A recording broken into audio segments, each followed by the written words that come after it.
Stone. I'm the Senior Executive Editor for Global Technology at Bloomberg News, and welcome to Quantum's Black Swan. A Black Swan is, of course, an unanticipated event, often with, not always, but often considered to have negative repercussions. Quantum computing is, of course, the ambitious alternative to classical computing, which uses bits representing either zeros or ones and replaces them with a quantum particle called qubits. I look forward to understanding that a little better, but luckily we have a great panel. With me is Ana Paula Assis, the chairman, Europe, Middle East, and Africa of the IBM Corporation. She leads IBM's AI and hybrid cloud strategy and is responsible for IBM's relationship with the EU. Anna, welcome. Thank you. We also have Jack Hittery, from the CEO of Sandbox AQ. Sandbox AQ is a SaaS company at the nexus of AI and quantum computing. Jack, welcome. Thank you. And we have Joel Messot, President, ETH Zurich. And Joel is a physicist and a researcher in the field of neutron scattering. Quantum materials. And quantum materials. Well, Joel, after a couple of days at Davos, my neutrons feel a little scattered. So I wanted to mention that. But you know, there really has been a black swan in computing over the last year, and it's really been in generative AI, and that, of course, has taken up so much of the attention here at Davos. So it's interesting and I think valuable to spend some time on quantum computing and where the opportunities still are and where it might intersect with the remarkable opportunities and challenges posed by generative AI. So Jack, maybe why don't you start out and set our terms. Hopefully I didn't butcher that too badly, but describe to us, we're living right now with the reality of generative AI. Where is quantum computing and how do the two intersect? Brett, it's great to be here and great to be with my fellow panelists. It's a very exciting moment in advanced computing. So both AI and quantum really form part of a whole, and that whole is the ability to compute our world in very, very new ways. And when we look at generative AI and AI in general, there's many more tool sets in AI, by the way, than just ChatGPTs, and they're really going to change our world. Those GPTs run on GPUs, graphics processing units. I know it has the word graphics in it, but we realize that we can actually run AI on that. But GPUs are good for something else. We can start to run the equations of quantum on these GPUs. Even as we're scaling quantum computers themselves and qubit spread that you mentioned, we're also now running the equations of molecules, the equations of drugs for Alzheimer's, for Parkinson's, on these GPUs. We can actually run them now at scale. That's something new. That was not possible 2 or 3 years ago. The GPUs have gotten that good. NVIDIA, Alphabet, Amazon, many others making these GPUs. Now AMD in the game as well. And so what we're seeing is actually a tool set. We have AI on the one hand. We have running quantum equations on GPUs. We know those equations from 100 years ago. ETH was one of the universities where many of the greats of physics invented quantum physics 100 years ago, including Einstein himself was trained there. Heisenberg. And Heisenberg. And so we have a lot of history right here in Switzerland. But now also we can come to quantum computing. And the qubits, there are 7 major ways to build a quantum computer. Each has a pro and a con.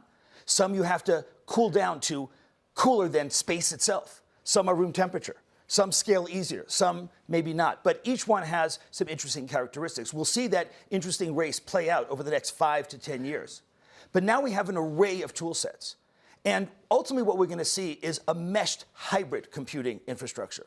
One where IBM, building its quantum computer, superconducting qubits as an example there, will mesh with GPUs and CPUs. So we'll have CPUs, GPUs running AI, running quantum equations on GPUs, and then QPUs, quantum processing units, all in a hybrid mesh. And code will get smarter and smarter. We know, of course, about Copilot from Microsoft. We know about coding now with AI as your companion.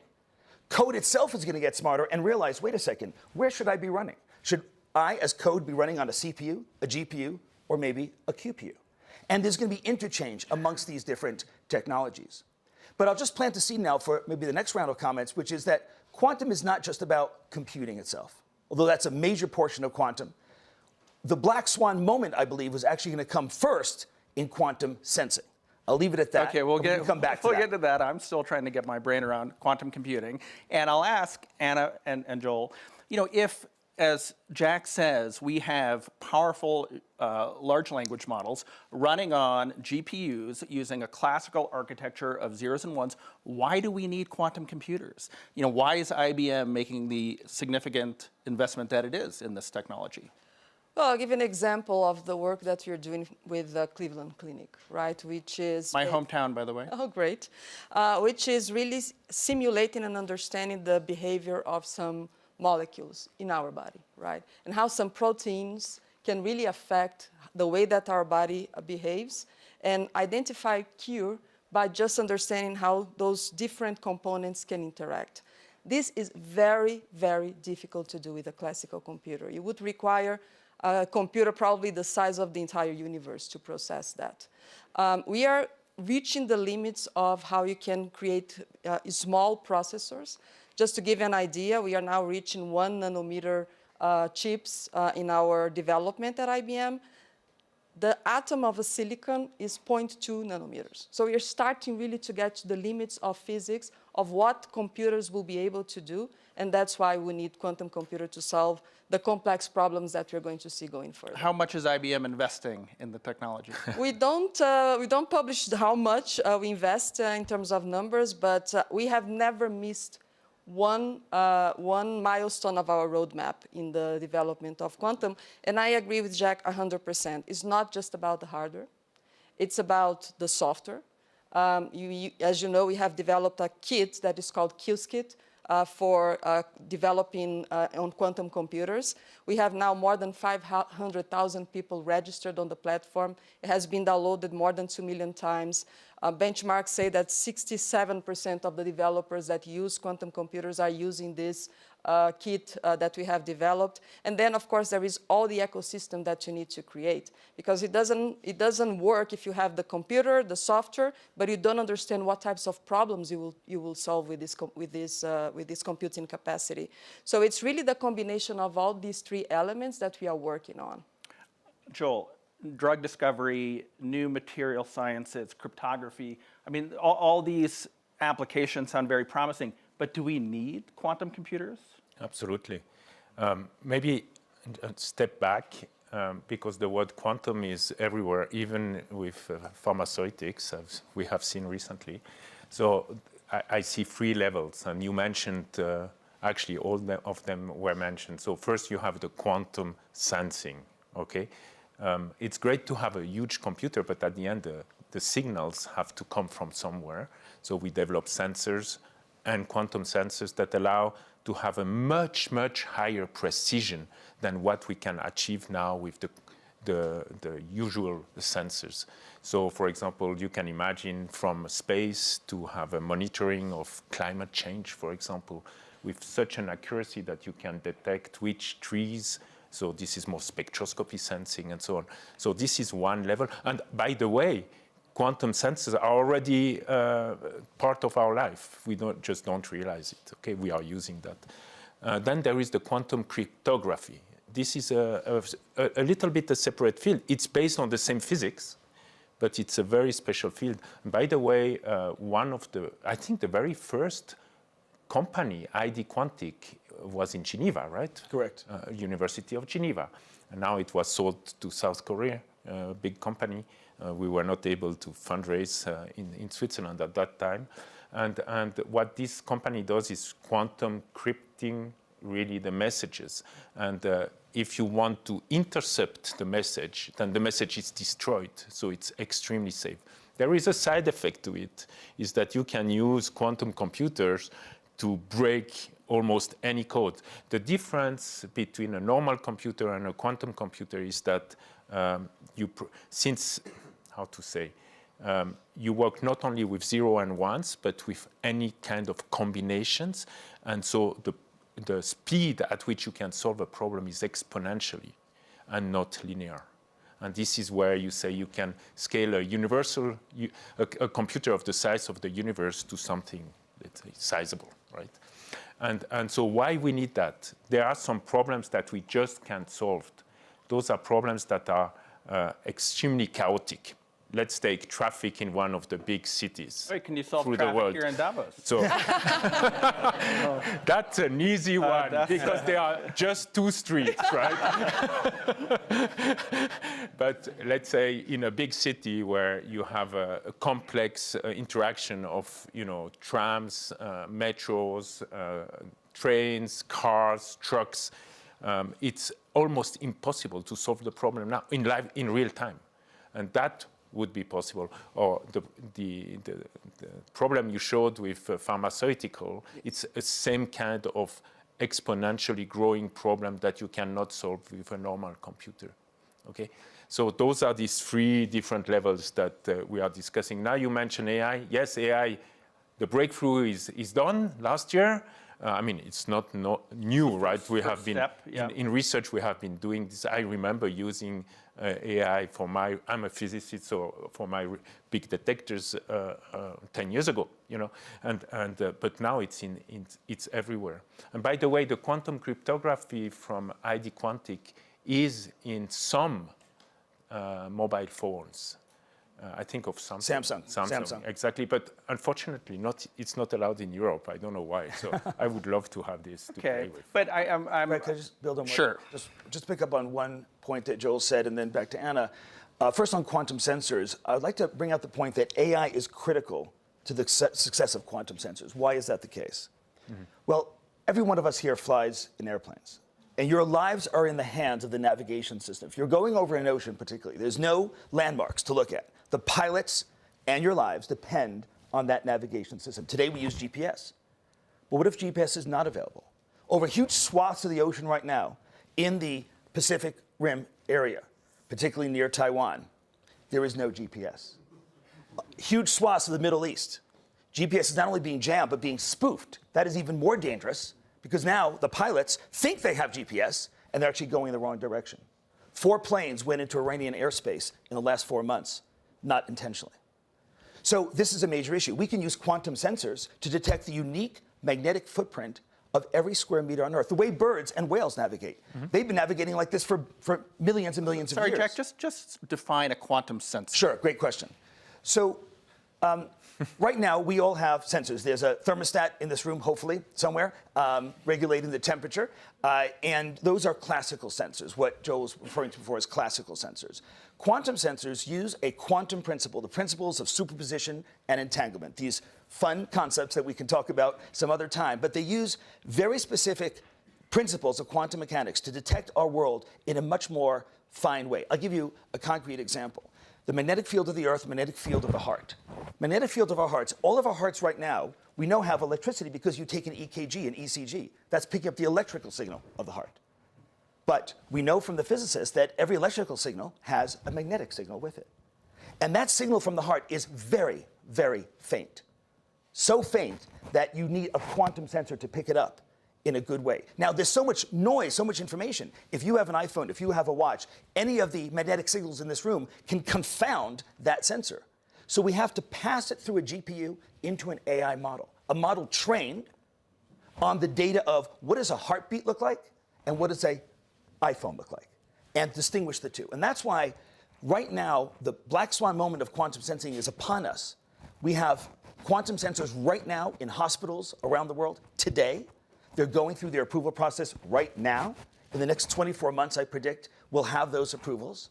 And they're only working because we can pass the myriad of information, magnetic signals that it's picking up and distinguish between the heart and everything else because of AI and GPUs. So this convergence of AI and quantum is what's now happening, both for heart sensing as an example, giving us the kind of read that an EKG cannot. How many of us know a story of a friend who had a wonderful physical exam at a doctor's, 3 months later had a heart attack? What was the problem? Did they develop heart disease in 3 months? No. Our diagnostic devices are not sufficient today.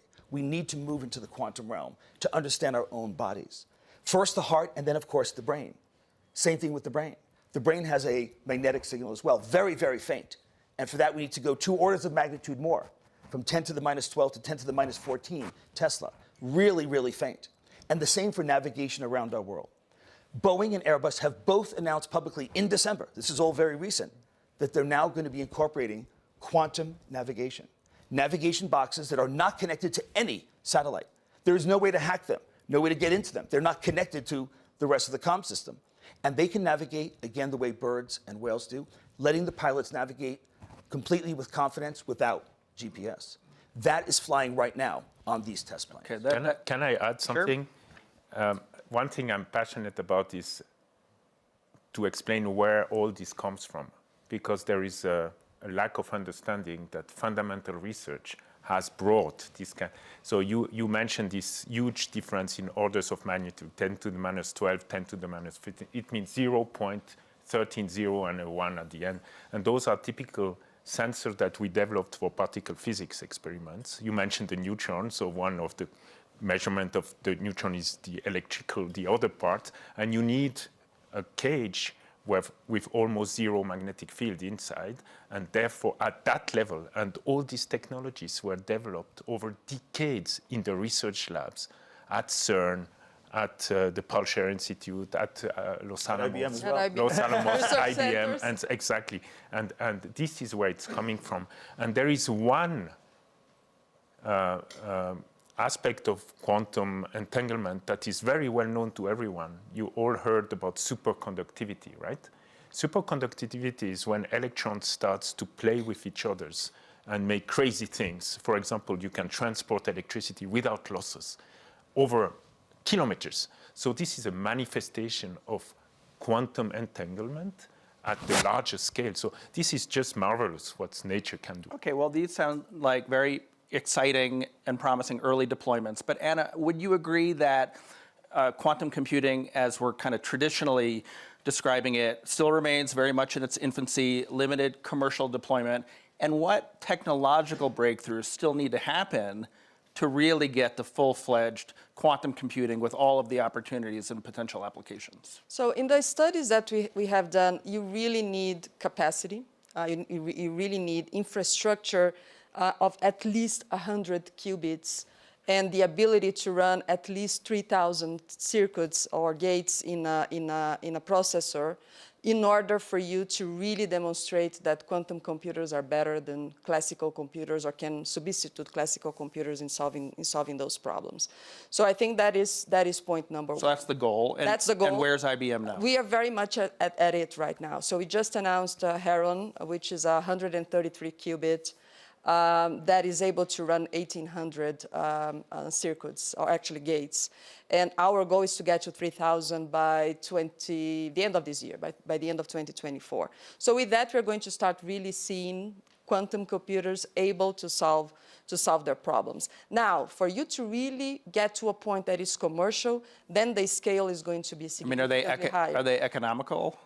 They are. I mean, as long as we have problems that are worth investing, of course there's going to be the return on the investment. But then we are going to be talking about billions of qubits in a quantum system. And the next investment, or the investment that you're really focusing on, is how you reduce the errors that happen and the noise of those systems. So how you isolate the multiple components of a quantum-centric computer in a way that those qubits behave and are coherent to deliver the outcome of the operations. And I'd like to just go back to the point that Joe raised on security, right? One of the big questions is quantum really going to create a cybersecurity Armageddon, right? And it's going to, right? I mean, it can really decipher all the crypto keys that exist today. But there are already algorithms that we have developed in our labs and in partnership with the Institute of Standards of the United States that demonstrate that they're going to be protecting data from a future quantum attack, right, or quantum-enabled attack. So I think that if we combine all these elements, plus create the ecosystem of developers in order to drive the applications that are going to take benefits of those computers, then we start to create really an industry around quantum computing. I just want to mention that this point I explained what it is about. You know, when you have a normal computer, suddenly the disk you have or the memory you have doesn't work anymore. It's because some of the bits have been flipped over. Yes. And this is because there was an interaction, maybe a magnetic field passing, and a quantum computer, since it involves many particles working with each other, are very sensitive to any perturbation, even warming a little bit, and then it disorders the system. So there is a lot of work to do to get this noise down by a few orders of magnitude. And I just want to mention I'm ETH representative. Because you need to run parallel circuits. Exactly. So 2 years ago, Andreas Wallraff, one of our leading researchers that you probably know also, was able to show that you can have a self-correcting system. So if there is an error, it will self-correct in the system. That's was quite a breakthrough. Jack, you have something to say, but I also want you to address the timeline for a commercial, scalable quantum computer. Sure. I want to build on what Anna said in terms of building out the quantum computer and also the breaking of cryptography. Every one of us in your phones right now, you have secure cryptography. Whether you know it or not, that's how you're communicating with your bank, with your telco. That's how you're sending messages on WhatsApp when it says encrypted end to end, that little message. This is what we're talking about. So that's all gone. That's going to go away. Now, how is that going to go away? Anna correctly mentioned before hardware and software. Let's say I have a river and we want to build a tunnel under the river. We don't just start from one side and then just keep going. We start from both sides and then we meet in the middle. So by analogy, if I have the hardware folks, IBM's doing an incredible job advancing the superconducting quantum computing methodology as an example. They're digging from one side. The algo people are digging from the other side. And what's happened is in paper after paper, we've seen that the number of qubits, the number of these special things that we need to actually crack RSA, to crack the kind of cryptography used, is coming down.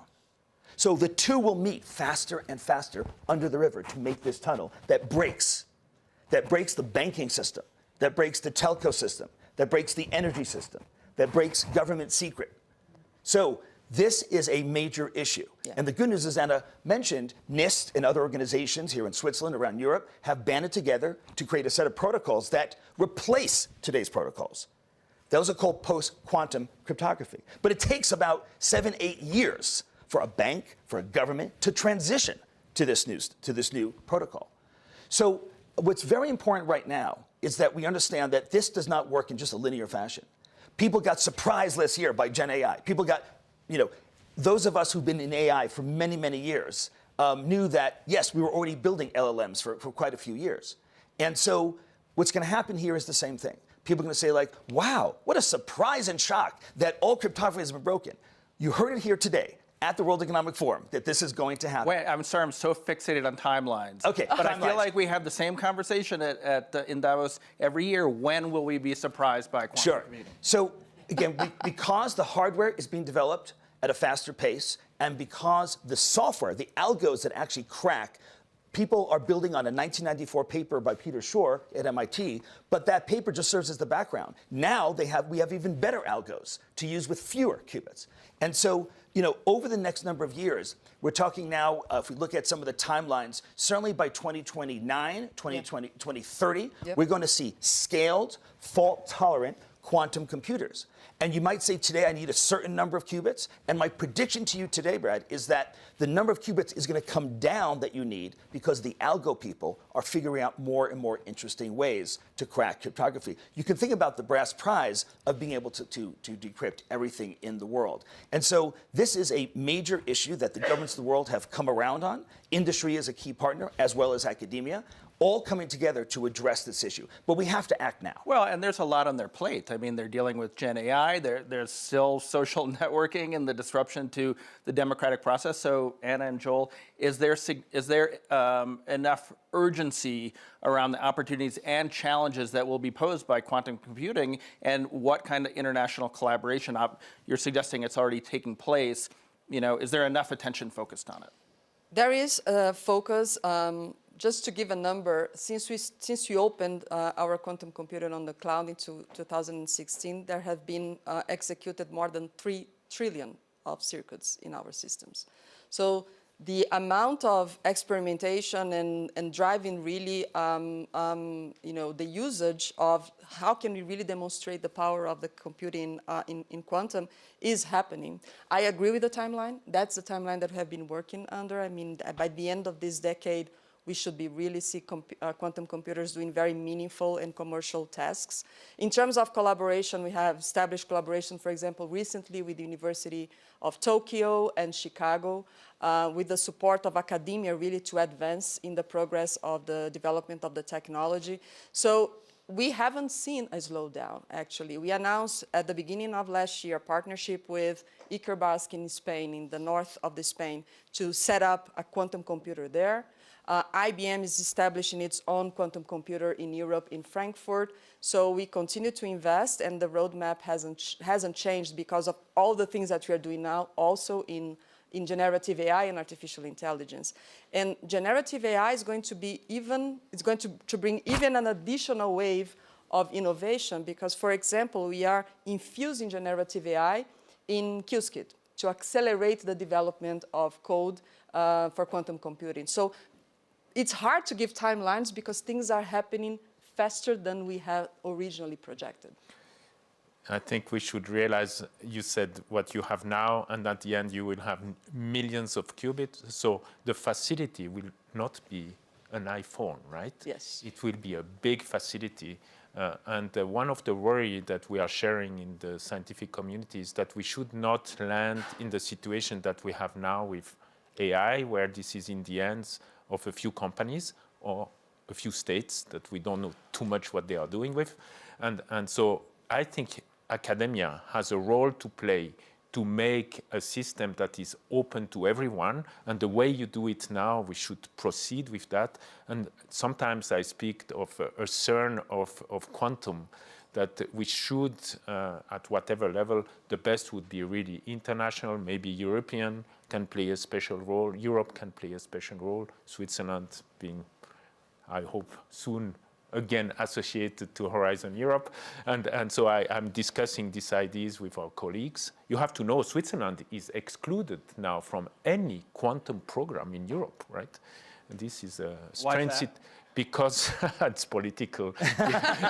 we have the ambassador negotiating here. He can explain more. No, this is, we are kind of play ball of politics. Sorry. And so, but I think with or without Switzerland, we need some entity of that size because it's going to be, I don't know, you don't want to speak about cost, but it's going to be, very expensive. Right. And it would be really bad if it's only in the hands of a few, either states or companies, and the rest of the world would be. I mean, isn't that unfortunately inevitable? If these systems are expensive to build, to design,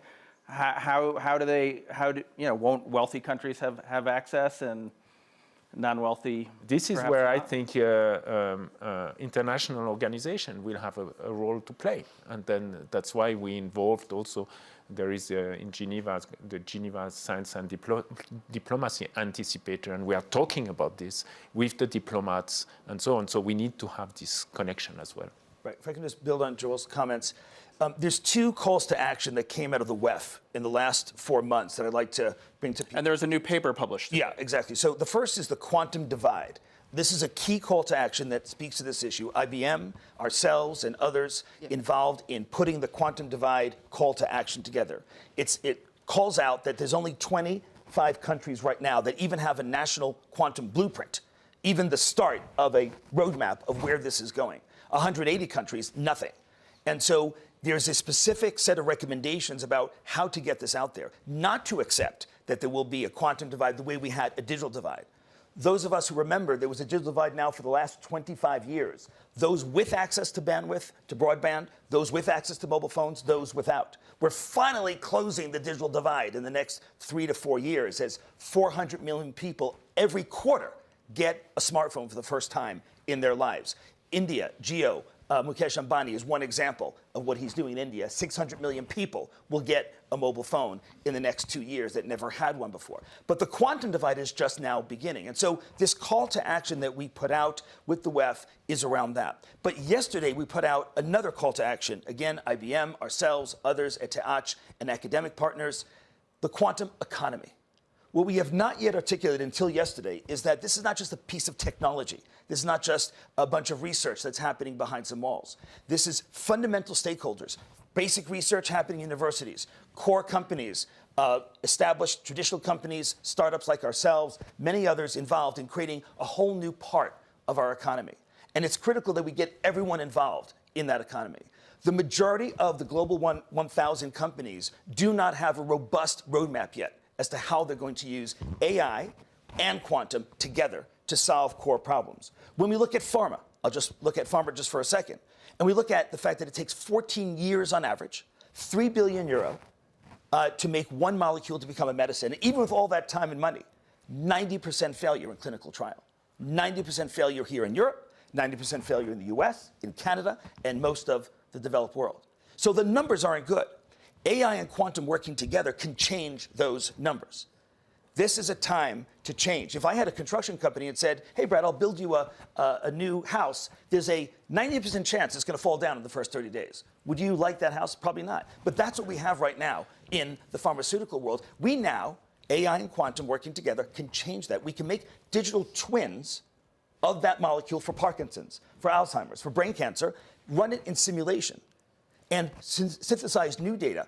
2023 might have been the year of generative AI. One of the things that 2024, 25 about is generative data. Using the tool sets from the companies and universities represented here, we can actually use quantum principles to generate high quality, accurate data as to how one molecule will dock with another, how a drug could dock into the brain, into a tumor. These AI and quantum tools are now with us, and they'll get better and better as the machines get better. So this is a moment, and that's why the WEF put out this call to action called the Quantum Economy and the Quantum Divide. Right, and I want to follow up on that, but please start thinking of questions for our panelists. I'm very aware that we're just scratching the surface here, but to follow up on your point, and I want to ask you all, can generative AI language models running on quantum computers hasten the development of AGI? And in fact, do we need quantum computers, do you think? That's a lot of jargon, Brad. Yes. I know. Well, maybe deconstruct it for our group. I can kick off, and please others join in. There is an emerging field of QML, quantum machine learning. And one of the areas that's most interesting about thinking about neural networks, these distributed networks inspired by the brain from the 40s, and now leading up to Gen AI, to GPTs, things like that, is to process data that itself comes from a quantum sensor or the quantum world. Right now, when you have a quantum sensor and you start analyzing it with a normal computer, you have to collapse that data. That data now goes back into the classical world. But there is the possibility of taking a quantum sensor, sensing something, and keeping the richness of that information directly into a quantum computer. A number of papers have come out from wonderful researchers. It's right now in basic research right now, and about what would happen if you had the full complement of a quantum computer working on quantum data in its purest form. So that's one interesting area. It's not really going to be applicable in this year or next year, but over the next 5 to 7 years, I think that's an interesting area of development. Yeah. Well, I think that normally one of the distinctions we need to make is that quantum computers are not going to substitute classical computers, right? I mean, that's not... They're not going to substitute right, classical... GPUs, CPUs don't go away. They're not going to go away, right? Because there are certain types of problems that quantum computers are really not good at solving. Deterministic outcomes, for example, are not probably the best usage of a quantum computer. Probabilistic. Quantum computers are for operations that need to simulate how the nature behaves at the end of the day. So, and many times it's not going to be even cost effective to run certain applications on a quantum computer. So it's not a substitute, and that's not the purpose. I think it's really about the combination of the two capabilities, the classical computers with quantum, bringing AI on top of it. I totally agree on the aspect of probably quantum can help us get better data to solve the problems that AI is going to work on. So I think our strategy continues to be very much a hybrid one, where we will have to continue evolving all the fields of computing in order to achieve the ability to solve these complex problems. If you want, this is nothing new. We don't use a supercomputer for every simple calculation. Exactly. Okay? You dispatch the easy part to a normal computer or maybe cloud computing, and then you do the hard part, and then you recombine. And the idea is to do exactly with the quantum computer. And by the way, We are running the supercomputer of Switzerland, and we have 10,000 GPUs, which put us in a good position, because try to get additional GPUs today, it's kind of tough. So we are there. And then we already combine with cloud computing, and now the idea is to, if we get a collaboration at some point, we will put also the quantum computer at this site. Let me go back to my, oh, sorry, go on. No, I want to come to a different point on the preparation for, there is something we should not forget, is how to prepare the workforce for what's coming, right? So we took already a few initiatives at ETH. We were the very first to have a master on quantum computing, including not only physicists, but engineers, electrical engineers, mechanical engineers, mathematics and computer science. So it's really transverse. It's highly successful. I mean, they learn in the first year to build a 2-qubit. I mean, I would have dreamed to have this, right? It was impossible at my time. And so that's one level. But we need to think about the next level, vocational training. So we started to think, because Switzerland is very good at that. So we started at ETH, we have 150 vocational students, and so we start to integrate them. And you know, this combination of highly skilled vocational trained people and engineers is extremely powerful. But we need to start now to get them ready in 5 years, right? Let me talk about a few things on this area. So we have up to now skilled about 8 million people around the world on programming in quantum through our collaborations with the schools around the world. And there was one very interesting in terms of how two companies come together in that field. Last year we announced with Crédit Mutuel in France to create a quantum academy. So they are preparing their workforce in order to be able to operate in a quantum world. And this is becoming very much a reality where companies come together and get the collaboration of, on our side, bringing the technology, on their side, identifying the problems that they're going to benefit the most from applying quantum computer and making sure that their workforce is prepared for that. Right, just to get back and to the question before you weigh in, Jack, please, I guess, raise your hand if you have a question for the audience. And do we have a microphone? So we'll do that. And yeah, why don't you? I just want to come back again to this interplay with AI. Back to the scaling also that Joel and Anna just discussed. The only way to do this at scale, to train literally billions of people ultimately that will need to know something about both AI and quantum, is through AI-based training. So here at Davos, we're announcing with a number of partners later today, one of the first RAGs. I know another acronym, yes, that you'll have to know. So LLMs, large language models, GPTs, we know about that, but they're great at speaking and doing language and writing essays, things like that. College kids are loving it. But when it comes to their knowledge base, often they hallucinate. We know about that hallucination. One of the ways to address that is through a retrieval augmented generator, a RAG. And a RAG means that it uses the language knowledge it knows by being trained on the web and other kinds of corpuses like that. But when it comes to a knowledge base, if, for example, in today's announcement, we're talking about healthcare training, training to be a doctor, training to be a nurse, it only looks at valid medical and nursing textbooks that we gave it. And in any kind of training that it does, it has lesson plans and quizzes and videos. It only looks to this corpus. No hallucination from science fiction. People asked recently how many people live on Mars to one of the GPTs. It said 2 billion because it read a science fiction novel. That is not acceptable in the medical realm. How do you know? Exactly.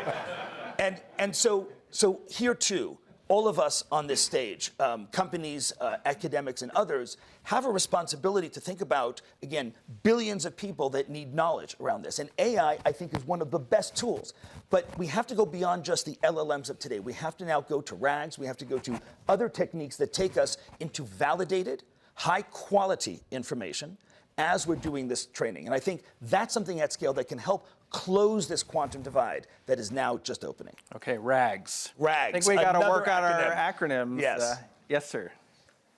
I'm John Chipman, the Executive Chairman of the International Institute for Strategic Studies, headquartered in London. And of course, we work a lot on the reality that technology is the principal arena of geopolitical competition now.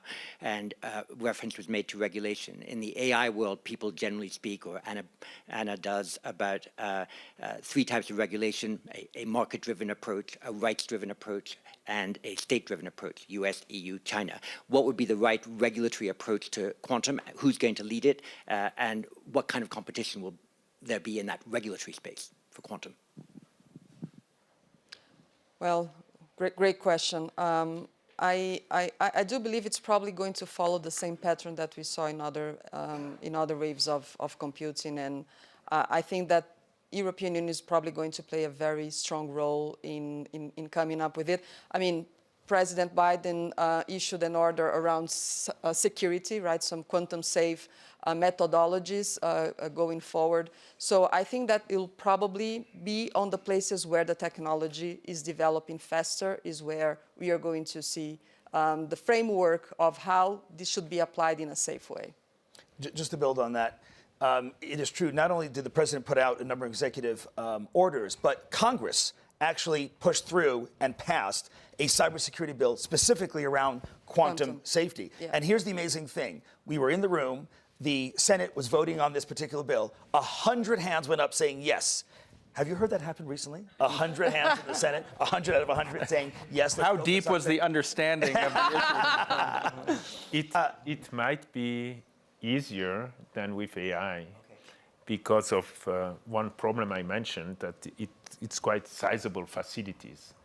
And so it's easier to regulate because you don't have this wild west, of everyone developing codes and stuff like this. So I would be more optimistic that we can regulate this in a better way than as it is with AI. With AI, it's developing so fast and so diverse, it's going to be very difficult. But again, I think it's important that you bring the point that we shouldn't regulate the technology. We have to regulate how the technology is used, right? And the risks that it introduces and not the technology itself. I think we have one question behind us. Thank you for an amazing panel. Moritz Bayer-Lenz, partner with Lightspeed Venture Partners. Jack, if I understood you correctly, you said that we might have initial commercially viable quantum computers as early as 29, 30. Yeah. But at the same time, you said that governments will need 7 years from today to transition to quantum-proof. You did the math. You exactly did the math. So, yes. I mean, the session is titled Black Swan, which has a connotation of kind of like probability or chance, but it sounds like we're actually guaranteed screwed. Yeah, this is exactly, it's a very, very good point and well put. This is a situation that you see a train wreck happening right in front of you. We know the speed of the train, roughly, it's getting faster, that I can tell you, and we know that it's going to hit a wall, and that wall is called the entire global economy. And our economy, the reason why it's $100+ trillion a year economy globally is because one of the key drivers of that is cryptography. I know people often don't talk about it in economic classes, but hopefully they will soon at ETH and other places. Without cryptography, we would not be able to do e-commerce. We couldn't do the SWIFT system. We couldn't have banking. We'd have to fly to Seattle, say hello to Jeff Bezos, and say, here's my credit card. Actually, now he moved to Miami, so now we have to go to Miami. But the point is that we can do this over the internet, over the open internet, because of cryptography, because of this public key cryptography. This is what we must now replace with a better system. And as you pointed out, it does take governments and banks and others 7, 8, 9 years to do this. Here's the upside. AI, that we've been talking about already, is transforming hacking. Ransomware that we all know about already is a major problem in the last few years. We're predicting 5x the ransomware this year compared to the last few years. Why is that? Because hackers know about GPT. They can make spear phishing emails much better now than before.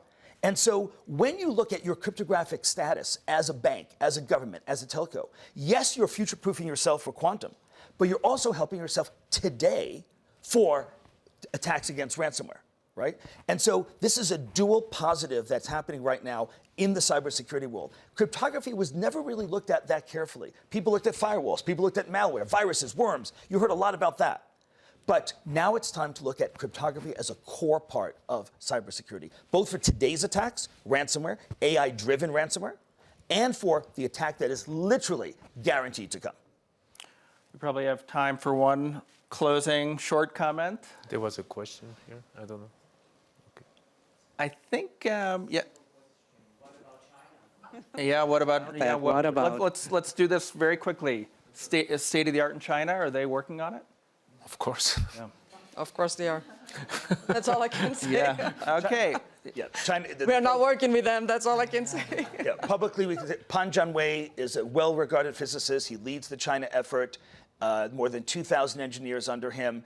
It is a very serious and very competent effort along many lines. Quantum computing, 4 different modalities of building a quantum computer there, all public information. They publish in peer-reviewed journals, so this is something you can read about. Superconducting, neutral atom, many other modalities. Quantum sensing, very strong program. And one of the areas that China has focused on more than most is quantum cryptography, quantum communications, a parallel internet to today's internet that can have coherent, i.e. signals of superposition and entanglement. That's an area that China has really focused on as well. Okay, we're going to have to leave it there. Please join us back here in 2029 when Jack will present a fully functioning quantum computer. Jack, On IBM. On and IBM. IBM. Anna, Joel, I want to see it here. thank you guys for a great discussion. Thank you.